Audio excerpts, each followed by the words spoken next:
안녕하십니까. 더불어민주당 국민소통위원회 허위조작감시단 단장 김동화 의원입니다. 오늘 2월 26일 수요일 민주파출소 현황 및 대응 브리핑 드리겠습니다. 민주파출소 현황은 2월 26일 09시 기준 1,094명이 방문하였고 515건의 제보가 있었습니다. 매체별로는 유튜브 24.08%로 제일 높은 수치를 기록했으며 그 뒤로는 네이버 22.72%, SNS 12.83%, 틱톡 6.02%, 커뮤니티가 5.64%로 제보되었습니다. 주요 제보 내용으로는 오늘은 좀 황당한 내용의 제보가 많았습니다. 민주독립투사의 후예들인 민주당 의원들과 우리법연구회 헌법재판소 권한대행 등을 총으로 쏴 죽여야 한다는 살해 선동 게시글이 유포되었으며 윤석열 대통령이 탄핵 심판에서 각하된 후 복귀하면 이재명 대표와 민주당 측근들을 모두 죽여야 한다는 극단적인 폭력 선동이 확산되고 있고 이러한 내용이 제보되었습니다. 또한 홍장원 메모가 박선원 의원의 필체라는 근거 없는 주장을 기반으로 박선원 의원을 인신공격하는 비방글이 지속적으로 유포되고 있으며 박지원 의원과 박선원 의원이 형제이며 윤석열 대통령을 제거하고 이재명을 수반으로 남조선 공산당을 창당하기 위해 내란을 주도했다는 황당무계한 주장이 퍼지고 있습니다.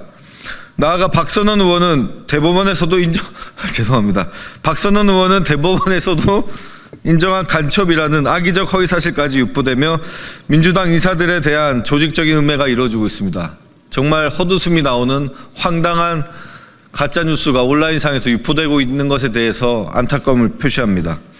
뿐만 아니라 3월 1일 헌법재판소를 때려부수고 이 나라의 사법질서를 다시 세우자는 사법부 테러 선동 게시글이 확산되고 있으며 헌법재판소에 LPG 가스통 배달 차량이 출입한 것과 관련해 어제 브리핑 때 언급했던 헌법재판소가 LPG 자폭을 통해 부정선거 증거를 감추려 한다는 터무니없는 주장이 확산되고 있습니다. 헌법재판소가 LPG 가스통을 자폭을 해서 부정선거 증거를 감추려고 한다고 합니다. 이러한 내용들이 단순히 한두 개의 게시글이 아니라 여러 커뮤니티와 SNS에서 퍼지고 있는 점 말씀드립니다.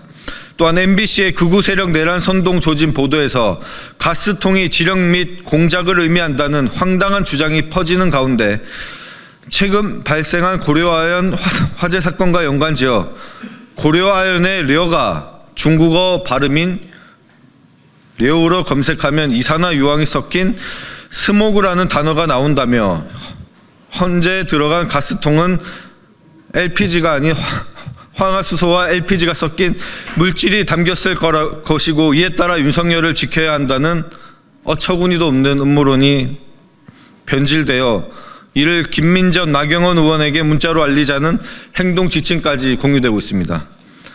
기자회견 중에 웃은 점 죄송하게 말씀드리며 워낙 그 제보 내용이 황당무계해서 좀 그랬다는 점 양해 부탁드립니다. 이와 같은 극단적 폭력 선동과 허위조작 정보 유포는 민주주의와 법치주의를 정면으로 위협하는 심각한 범죄 행위입니다. 더불어민주당은 살해 선동 및 사법부 테러 선동에 대해 강력한 법적 대응을 추진할 것이며 관계 당국의 철저한 수사를 촉구합니다. 국민의힘과 극우 세력은 더 이상 국민을 거짓과 선동으로 현혹하지 말고 즉각 허위조작 정보 유포를 중단해야 합니다. 더불어민주당은 국민과 함께 민주주의를 지키기 위해 끝까지 싸워 나가겠습니다. 주요 대응 현황입니다. 국민의힘 거짓말 시리즈 28번째 발표입니다. 윤석열 대통령은 지난 25일 탄핵 심판 최후 변론에서 시민들이 입구를 막고 있어서 충돌을 피하기 위해 불 꺼진 창문을 찾아 들어간 것이라고 발언했습니다. 그러나 이는 온 국민이 방송으로 생생히 목격한 장면과 다릅니다. 환하게 불이 켜진 건물 안으로 유리창을 깨고 진입하는 계엄군의 모습을 전 국민이 지켜봤습니다. 윤석열 대통령은 눈 가리고 아웅하는 거짓말로 국민을 기만하지 마십시오. 이미 확인된 거짓말로 국민을 호도하지 말고 자신의 잘못을 인정하고 국민 앞에 사죄하시기 바랍니다. 다음으로 국민의힘 거짓말 시리즈 29번째 발표입니다. 한동훈 전 대표는 자신의 저서 국민이 먼저입니다에서 한국에서 가장 위험한 인물이 이재명 대표다. 이 대표가 행정부까지 장악하면 사법부의 유죄 판결을 막으려고 계엄이나 처벌 규정 개정 같은 극단적 수단을 쓸 수 있다고 주장했습니다. 참으로 어처구니 없는 발언입니다. 지금 대한민국을 위기로 몰아넣은 인물이 누구입니까? 12.3 비선계엄을 통해 대한민국을 독재국가로 만들고 경제, 안보, 외교를 파탄으로 몰아간 가장 위험한 인물은 바로 윤석열 대통령 아닙니까?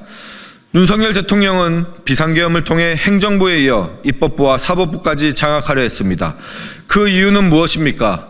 윤 대통령 주변 명태균 게이트, 김건희 리스크 등 각종 사법 리스크를 덮기 위해 극단적 수단을 사용한 것 아닙니까? 진실을 은폐하기 위해 비상계엄이라는 초유의 폭거를 감행한 것은 이재명 대표가 아니라 윤석열 대통령입니다. 한동훈 대표는 윤석열 대통령을 옹호하면서도 동시에 조기 대선을 준비하고 있습니까? 결국 탄핵이 인용될 것으로 보고 있는 것입니까? 특히나 한동훈 대표는 김건희 여사 수사를 끝까지 막아낸 장본인입니다. 윤석열 대통령과 김건희 여사의 밑에서 녹을 받아먹다가 윤석열 대통령과 사이가 틀어지자 이제서야 마치 본인이 윤석열 대통령과 다른 노선을 걸어왔다는 식으로 여론을 호도하고 있습니다. 모든 국민들이 다 알 것입니다.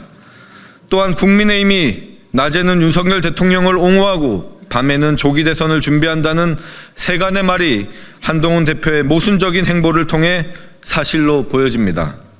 국민의힘은 더 이상 거짓말로 진실을 덮으려 하지 마십시오. 정치는 진실 앞에 서야 합니다. 더불어민주당은 무너져가는 대한민국을 바로 세우기 위해 모든 역량을 다해 최선을 다하겠습니다. 감사합니다.